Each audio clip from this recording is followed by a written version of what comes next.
आज तारीख है 3 फरवरी 2026 और आज के दिन के जितने भी करंट अफेयर्स के इम्पॉर्टेंट एमसीक्यू बनेंगे आज के वीडियो में हम सब कवर करेंगे। तो चलिए शुरू करते हैं।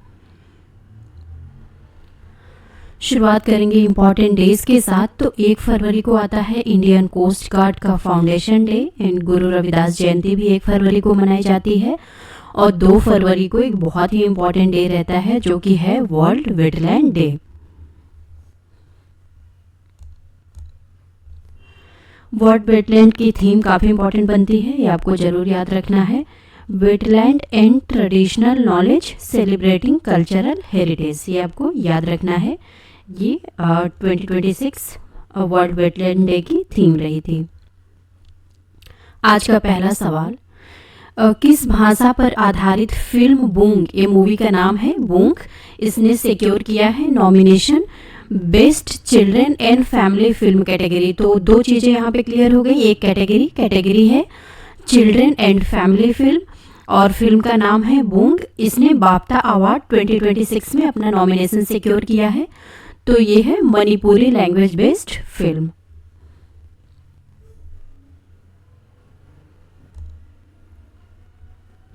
मणिपुरी लैंग्वेज पर आधारित फिल्म है जिसका कि नाम है बूंग। इसने सिक्योर किया है nomination best children and family film category में बाफ्टा अवार्ड 2026 के लिए। ये जो नॉमिनेशन है इस अवार्ड के लिए ऑफिशियली इसका पूरा नाम बाफ्टा का है British academy of film and television art, यानी बाफ्टा फिल्म अवार्ड। ये जो है अनाउंस किया गया था ब्रिटिश एकेडमी के द्वारा लंदन में।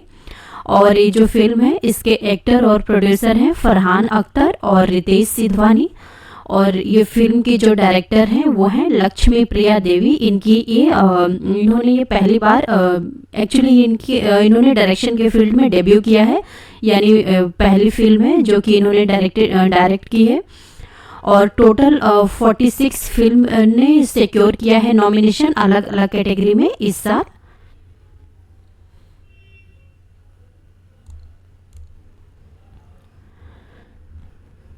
मणिपुर की राजधानी है इम्फाल। चीफ मिनिस्टर का नाम है एन बीरेन सिंह। गवर्नर का नाम है अजय कुमार भल्ला। अच्छा, इनके पास एडिशनल चार्ज है as a governor of Nagaland. ये भी याद रखना है कि ये नागालैंड के एडिशनल गवर्नर हैं और मणिपुर के गवर्नर हैं। और नेशनल पार्क है केबुल लमजाओ नेशनल पार्क, ये मणिपुर में अब पड़ता है।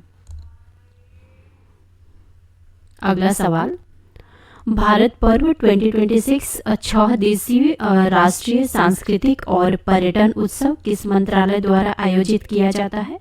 तो इसका आयोजन किया था मिनिस्ट्री ऑफ टूरिज्म ने।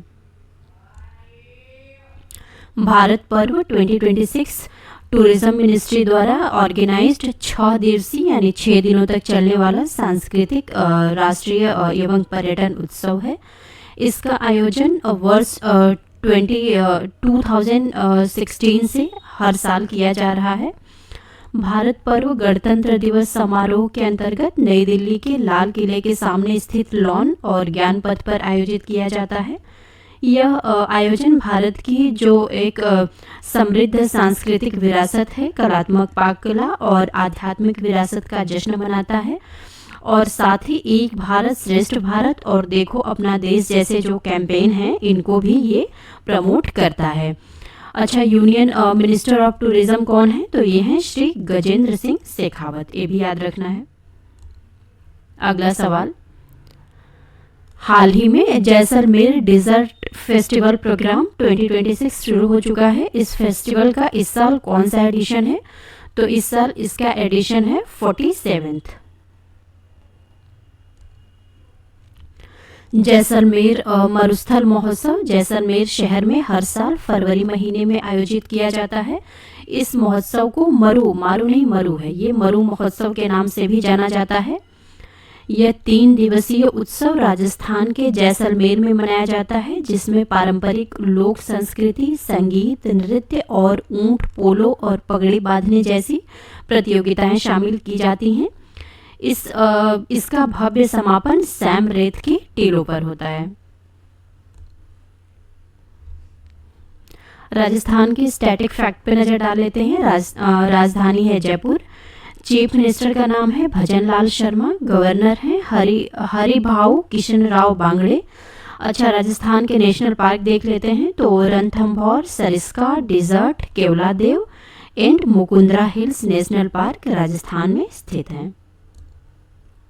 अगला सवाल, इंडिया की रैंकिंग क्या है ग्लोबल सॉफ्ट पावर इंडेक्स 2026 में?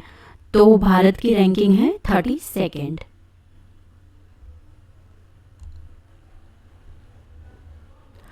इंडिया की रैंक 32nd है और स्कोर टोटल है 48.0। 2 पोजीशन इंडिया जो है स्लिप कर गया था लास्ट ईयर से, यानी 2 पोजीशन का घाटा हुआ है और 1.8 पॉइंट का भी घाटा हुआ है पिछले साल की तुलना में इस साल भारत को। अच्छा, इसकी डेफिनेशन क्या होती है? तो इसकी डेफिनेशन है, इस रिपोर्ट में सॉफ्ट पावर को किसी राष्ट्र की अंतर्राष्ट्रीय मंच पर आकर्षण को प्रोत्साहन के माध्यम से प्रायोरिटीज और व्यवहारों को आकार देने की क्षमता के रूप में परिभाषित किया गया है, न कि दबाव के माध्यम से। और इसको ब्रांड फाइनेंस से ये जारी करता है, ग्लोबल सॉफ्ट पावर इंडेक्स इसी ने जारी किया है। और इसमें टोटल 193 यूनाइटेड नेशंस मेंबर देशों ने भाग लिया है और टोटल 55 मैट्रिक्स को ध्यान में रख करके इस रैंकिंग को जारी की गई है। पहला पोजीशन हासिल किया है अमेरिका ने और टोटल स्कोर है 79.4। और अच्छा, फर्स्ट पोजीशन ये पिछले साल से तुलना कर रहे हैं, अमेरिका ने फर्स्ट पोजीशन तो रिटेन की है लेकिन इसके स्कोर में काफ़ी ज़्यादा गिरावट देखी गई है। और दूसरे स्थान पे चाइना है, चाइना ने भी रिटेन किया है सेकंड पोजीशन, यानी पिछले साल भी इसको सेकंड पोजीशन ही मिला था। बट ये अमेरिका और चाइना के बीच में अब गैप काफ़ी कम आ गया है। ये देखिए 74.9 है, 73.5, यानी गैप काफ़ी नैरो हो गया है। तीसरा पोजीशन होल्ड किया है जापान ने, इसका स्कोर है 70.6 और जापान ने यूनाइटेड किंगडम को रिप्लेस कर दिया है। और चौथा पोजीशन, यानी पिछले साल तीसरे पोजीशन पे यूके रहा था, चौथा पोजीशन हासिल किया है यूनाइटेड किंगडम ने 69.2 के स्कोर के साथ। और इनकी अब तक की जो सॉफ्ट पावर रैंकिंग रही है उसमें अब तक का लोवेस्ट स्कोर है। और बाकी 5th नंबर पे जर्मनी है 67.7 स्कोर के साथ। इनका जो पोजीशन है वो अनचेंज है, पिछली बार भी इनको 5वां स्थान मिला था और इस साल भी 5वां स्थान मिला है। अच्छा, टॉप 10 एक बार देख सकते हैं, बस टॉप 5 बिल्कुल याद करके चलना है। 6ठे नंबर पे फ्रांस है, 7वें पे स्विट्जरलैंड है, 8वें पे कनाडा है, 9वें पे इटली है और 10वां पोजीशन यूएई होल्ड कर रहा है।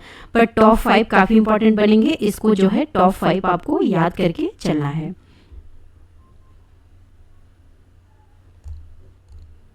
अगला सवाल, बीटिंग रिट्रीट 2026 किस स्थान पर मनाया गया? तो इसको मनाया गया था विजय चौक, न्यू दिल्ली में। बीटिंग रिट्रीट भारत में गणतंत्र दिवस समारोह के समापन का प्रतीक है। यह समारोह गणतंत्र दिवस के 3 दिन बाद, यानी 26 तारीख को हम जो है गणतंत्र दिवस मनाते हैं और 29 जनवरी की शाम को नई दिल्ली के विजय चौक पर आयोजित किया जाता है बीटिंग रिट्रीट। इस समारोह में भारतीय सेना, नौसेना, वायुसेना, दिल्ली पुलिस और केंद्रीय सशस्त्र पुलिस बल CAPF के बैंड द्वारा संगीतमय प्रस्तुति दी जाती है। समारोह की अध्यक्षता भारत की राष्ट्रपति करती हैं, जो सशस्त्र बलों के सर्वोच्च कमांडर हैं। राष्ट्रपति करते हैं जो सशस्त्र बलों के सर्वोच्च कमांडर हैं। भारत में बीटिंग रिट्रीट समारोह पहली बार 1950 के दशक में महारानी एलिजाबेथ और प्रिंस फिलिप की राजकीय यात्रा के दौरान आयोजित किया गया था। तब से यह समारोह भारतीय सशस्त्र बलों के शौर्य और बलिदान को श्रद्धांजलि अर्पित करने के लिए एक वार्षिक कार्यक्रम बन गया है। अच्छा, आर्मी चीफ हैं उपेंद्र द्विवेदी। आर्मी डे हर साल 15 जनवरी को सेलिब्रेट किया जाता है। अभी हाल फिलहाल निकला है। आपका सवाल रहेगा, आप थीम बताएंगे कि आर्मी डे का थीम क्या रहा था। नेवी डे जो है हर साल 4 दिसंबर को सेलिब्रेट किया जाता है। नेवी चीफ हैं एडमिरल दिनेश के त्रिपाठी। एयरफोर्स चीफ हैं एयर मार्शल अमरप्रीत सिंह। और एयरफोर्स डे हर साल 8 अक्टूबर को सेलिब्रेट किया जाता है।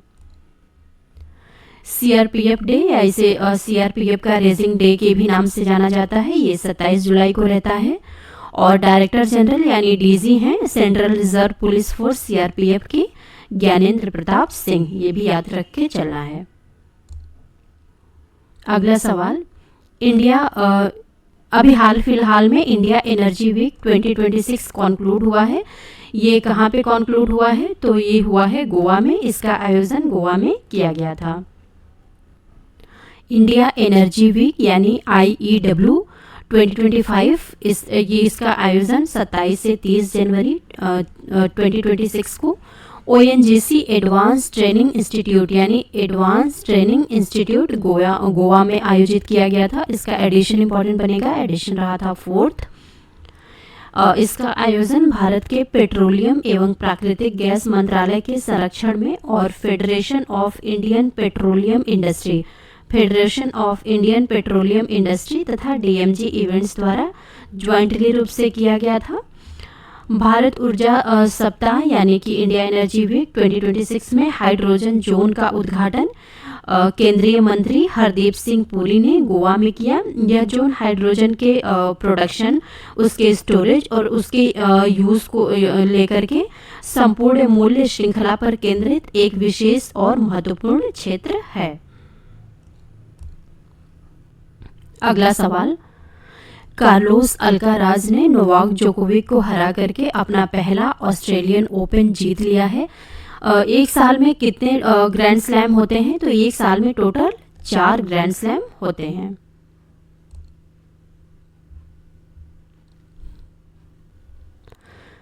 टेनिस का मैच सबको देखना चाहिए। Carlos Alcaraz youngest mail player बन गए हैं। अभी जस्ट 22 इयर्स की एज में इन्होंने कंप्लीट कर लिया है अपने करियर का ग्रैंड स्लैम और सबसे यंगेस्ट विनर बन गए हैं 7 ग्रैंड स्लैम टाइटल के साथ। अल्काराज ने अब तक टोटल 8 ग्रैंड स्लैम फाइनल खेले हैं, जिसमें से कि वो 7 जीते हैं। What a marvellous achievement. और इस फील्ड में वो अभी बस 7 साल से हैं। कार्लोस अल्काराज स्पेन से आते हैं। नोवाक जोकोविक यानी जिनको इन्होंने हराया था वो सर्बिया से आते हैं। और एक साल में टोटल 4 ग्रैंड स्लैम टूर्नामेंट होते हैं, जिसमें से सबसे पहला होता है ऑस्ट्रेलियन ओपन जो कि हार्ड कोर्ट पे खेला जाता है, और दूसरा होता है फ्रेंच ओपन। अच्छा, ये सीक्वेंस इंपॉर्टेंट बनेगा, ये इसी तरह याद रखना है। सबसे पहले ऑस्ट्रेलियन ओपन होता है, फिर फ्रेंच ओपन होता है, फिर विंबलडन ओपन होता है, और सबसे साल के आखिरी में US ओपन रहता है। ऑस्ट्रेलियन ओपन हार्ड कोर्ट पे खेला जाता है, फ्रेंच ओपन क्ले कोर्ट पे खेला जाता है, विंबलडन ओपन ग्रास कोर्ट पे खेला जाता है, और US ओपन भी हार्ड कोर्ट पे खेला जाता है। यानी ऑस्ट्रेलियन और US यानी साल का सबसे पहला टेनिस मैच और सबसे आखिरी दोनों हार्ड कोर्ट पे खेला जाता है। फ्रेंच ओपन क्ले कोर्ट पे रहता है और विंबलडन ओपन ग्रास कोर्ट पे खेला जाता है। Thank you. Do like, share and subscribe the channel.